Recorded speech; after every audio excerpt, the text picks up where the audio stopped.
Dentro de cada gotinha de sangue existe uma história inteira, super complexa, de produção, de função, de renovação. Mas o que acontece quando essa história, que é escrita lá no interior dos ossos, se transforma numa narrativa de caos e superprodução? Olhando bem para essa imagem, à primeira vista pode parecer só uma amostra de tecido, né? Mas, na verdade, o que estamos vendo é o epicentro de uma desordem. Essa é a cara de um grupo de cânceres conhecidos como neoplasias mieloproliferativas crônicas em animais. Uma condição em que a própria fonte da vida, a medula óssea, começa a funcionar de um jeito totalmente descontrolado. Para a gente conseguir desvendar esse tema que é bem complexo, vamos seguir este roteiro. A gente começa entendendo a origem do problema, depois foca no tipo mais comum, explora umas variações raras e, no fim, vamos ver por que o diagnóstico é um verdadeiro quebra-cabeça. Vamos lá. Ok, para entender o que são as neoplasias mieloproliferativas, vamos imaginar a medula óssea como uma grande fábrica de células sanguíneas, super especializada. Essa analogia, apesar de simples, é bem poderosa e vai guiar a gente por toda essa análise. Normalmente, essa fábrica é de uma eficiência incrível. Ela produz glóbulos vermelhos, brancos, plaquetas, tudo na quantidade exata que o corpo precisa. Mas nas neoplasias mieloproliferativas, uma das linhas de produção entra em pane. O maquinário genético que funciona tipo um interruptor para dizer para uma célula-tronco, ei, para de se dividir, simplesmente quebra. Fica preso na posição ligado. E aqui está a definição mais formal. O ponto-chave aqui é a palavra clonal. O que isso quer dizer? Quer dizer que tudo começa com um único erro, numa única célula-tronco. E essa célula, então, se clona sem parar, inundando o corpo com excesso de um tipo específico de célula sanguínea. E essa falha na fábrica, olha, pode se manifestar de várias formas.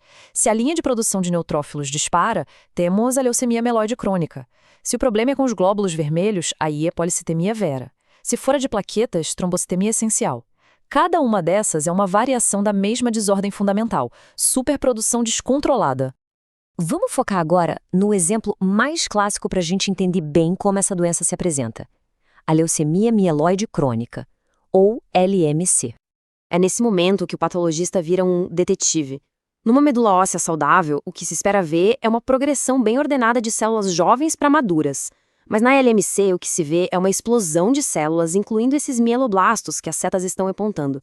Eles são como peças de fábrica que não foram terminadas, um sinal bem claro de que o processo de maturação está um caos. Resumindo, a LLC em cães e gatos é basicamente definida por essa produção maluca de neutrófilos. E muitas vezes isso acaba levando a uma anemia. Por quê? Porque a fábrica está tão ocupada produzindo o glóbulo branco que acaba negligenciando a produção de glóbulos vermelhos. É um desequilíbrio geral no sistema. Mas a falha não se limita só aos neutrófilos, não. A fábrica de células sanguíneas pode ter problemas em outras linhas de produção. E isso leva a doenças bem mais raras e, às vezes, bem mais agressivas. Esse slide aqui é uma ilustração perfeita de outro tipo de falha. O que a gente vê é a medula óssea de um gato, mas ela está completamente dominada por eosinófilos e seus precursores.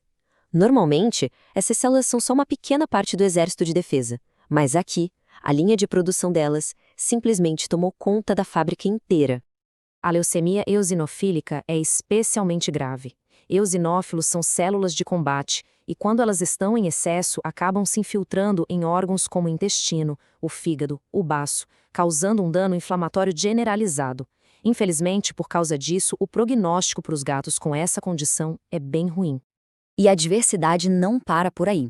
Existe a leucemia basofílica, que é ainda mais rara, e a trombocitemia essencial, onde a fábrica produz uma quantidade absurda de plaquetas, mais de 1 milhão. Cada uma delas tem seu próprio conjunto de desafios para o diagnóstico e para o tratamento. Essas imagens mostram que praticamente qualquer linhagem de célula pode virar neoplásica. À esquerda, a gente vê precursores de glóbulos vermelhos com uma aparência bem bizarra. Já à direita, precursores de plaquetas gigantes, anormais. É a prova visual de como essa desregulação pode afetar qualquer parte da produção. Agora vamos para o ponto talvez mais crítico de todos. Como é que um veterinário pode ter certeza de que o que está vendo é mesmo um câncer? O maior desafio é que o corpo, quando está lutando contra uma infecção muito grave, pode parecer surpreendentemente parecido com um caso de leucemia. E aqui é que está o grande dilema. Uma infecção muito, mas muito forte pode forçar a medula óssea a entrar em modo de emergência, sabe? E aí ela libera uma onda de glóbulos brancos. Essa resposta, que tem o nome de reação leucemoide, pode ser visualmente idêntica a uma neoplasia. E aí, como saber a diferença? Então, como é que os especialistas fazem para distinguir uma coisa da outra? Eles procuram pistas sutis. Numa infecção, a linha de montagem de células, mesmo que esteja acelerada, ainda segue uma ordem. Na neoplasia, é tudo caótico, desordenado.